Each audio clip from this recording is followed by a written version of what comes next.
بسم اللہ الرحمن الرحیم، السلام علیکم ورحمۃ اللہ وبرکاتہ۔ حدیث نمبر 12، متن یہ ہے کہ حدثنا عمرو بن خالد قال حدثنا اللیث عن یزید عن ابی الخیر عن عبد اللہ بن عمرو رضی اللہ عنہما ان رجلا سأل النبی صلی اللہ علیہ وسلم ای الاسلام خیر قال تطعم الطعام وتقرأ السلام على من عرفت ومن لم تعرف۔ کہ ایک دن ایک آدمی نے نبی کریم صلی اللہ علیہ وسلم سے پوچھا کہ کون سا اسلام بہتر ہے؟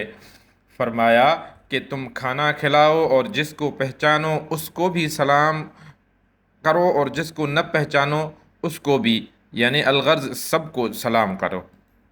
Narrated by Abdullah ibn Amr, may Allah be pleased with him.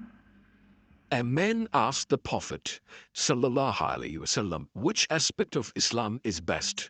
The Prophet replied, to feed others and to greet those who you know and those you do not know. Sahih Bukhari, Book of Faith.